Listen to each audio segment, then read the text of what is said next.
Episódio 11. Deus, causa primeira e o sentido disso. Hoje começamos a segunda temporada da nossa jornada por O Livro dos Espíritos, de Allan Kardec. Na primeira temporada preparamos o terreno. Agora entramos no coração da questão. Deus como causa primeira de todas as coisas. Respira fundo. Essa frase parece simples, mas carrega implicações gigantes. E se eu te dissesse que a construção do livro depende de uma única ideia inicial, não reencarnação, nem mediunidade, não céu e inferno, mas uma afirmação filosófica básica. Deus é a inteligência suprema, causa primeira de todas as coisas. O que significa chamar Deus de causa primeira? E o que isso muda na sua vida prática? É isso que vamos explorar hoje. O que significa causa primeira? Vamos simplificar. Quando algo acontece, você naturalmente pergunta: o que causou isso? Se a luz apagou, faltou energia. Se a planta morreu, faltou água. Se alguém agiu mal, houve uma escolha. A mente humana funciona procurando causas. Agora amplia isso para o universo inteiro. O livro propõe uma pergunta radical. Se tudo tem uma causa, qual é a causa da existência de tudo? Não estamos falando de uma causa intermediária, como o Big Bang, ou um processo físico específico. Estamos perguntando: o que está na raiz absoluta da existência? Chamar Deus de causa primeira significa dizer: não é efeito de outra coisa. Não depende de nada anterior. Não surgiu de um processo. É o fundamento de tudo. É como perguntar: qual é o ponto zero da realidade? Por que começar por Deus? Essa é uma escolha metodológica. Antes de falar de alma, espírito, reencarnação ou moral, o livro começa pelo fundamento. É como construir uma casa. Você não começa pelo telhado. Você começa pelo alicerce. Se existe um princípio inteligente por trás da realidade, isso muda tudo: a visão da vida, a visão da moral, a visão do sofrimento. A ideia de progresso, se não existe esse princípio, então tudo é produto do acaso cego. Percebe o peso da questão?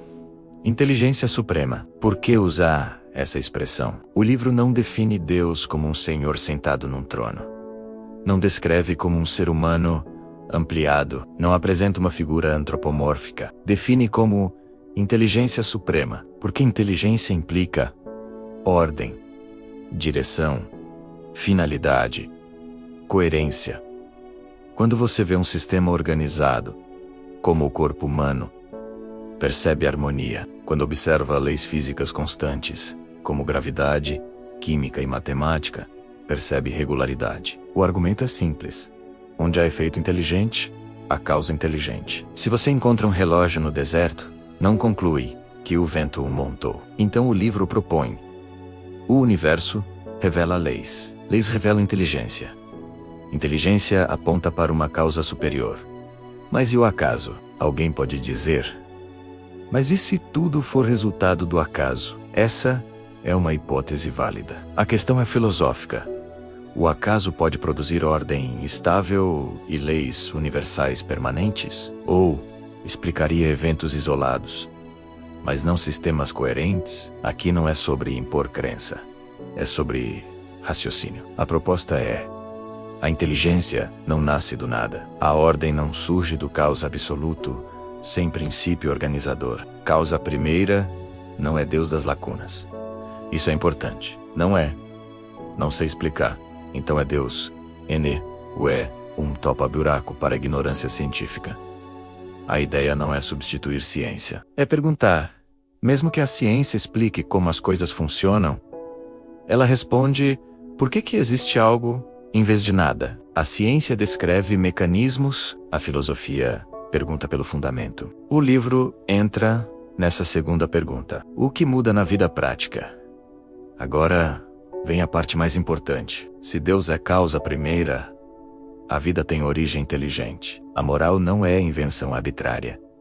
A justiça não é apenas construção social. O progresso pode ter direção. Isso muda a forma como você enxerga sofrimento, responsabilidade, liberdade e propósito. Sem uma causa inteligente, a vida pode ser vista como um acidente cósmico. Com uma causa inteligente, a vida pode ser vista como parte de um processo maior. Não é uma prova matemática, é uma escolha racional baseada em interpretação da realidade. E a pergunta é inevitável: quem criou Deus? Essa é clássica, mas perceba, a pergunta só faz sentido se Deus for um efeito. Se estamos falando de causa primeira, estamos falando de algo que não foi criado. Se tivesse sido criado, não seria a primeira causa. Toda a cadeia de causas precisa parar em algum ponto que não seja efeito. Caso contrário, você teria regressão infinita sem fundamento. Então, o conceito de causa primeira é exatamente o ponto onde a regressão termina. Deus como princípio, não como figura. O livro evita imagens, não descreve forma, não descreve localização, não descreve aparência, porque qualquer imagem limita. Quando você imagina Deus como um ser, reduz o infinito ao formato humano. A proposta é mais abstrata, um princípio inteligente supremo. Isso aproxima mais da filosofia do que do mito. E o problema do mal. Você pode estar pensando: se Deus é causa primeira e inteligente, por que existe sofrimento? Calma, essa é uma das maiores questões do livro e será aprofundada nos próximos episódios. Hoje estamos apenas no ponto de partida, mas já adianto uma reflexão. Causa primeira não significa causa direta de cada ato humano. Existe liberdade, existe escolha, existe processo. Voltaremos nisso. A consequência mais profunda. Talvez a ideia mais poderosa seja esta: se existe uma inteligência suprema na base da realidade, então o universo não é absurdo. A moral não é ilusão. O amor não é apenas química. A consciência não é mero erro evolutivo. Você pode discordar, mas percebe como a hipótese muda o horizonte existencial. Exercício de reflexão. Quero te propor algo simples. Observe 3 coisas na sua vida hoje. Uma lei da natureza que funciona sempre. Uma escolha moral que você fez. Um sentimento profundo que não é material. Pergunte-se: tudo isso é apenas coincidência sem fundamento? Ou aponta para algo maior? Não é para responder agora, é para refletir. Recapitulando, hoje vimos o que significa causa primeira. Por quê? O livro começa por Deus. A diferença entre mecanismo e fundamento. Por que a ideia é filosófica, não mitológica? O impacto prático dessa visão. Fechamento.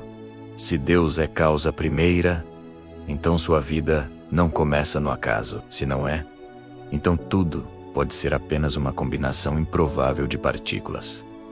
Qual dessas visões faz mais sentido para você? No próximo episódio, vamos simplificar 2 termos que confundem muita gente: infinito e eterno. O que significam de verdade? Se esse conteúdo te fez pensar, comenta. Você acredita mais na explicação pelo acaso ou por inteligência? Nos vemos no episódio seguinte.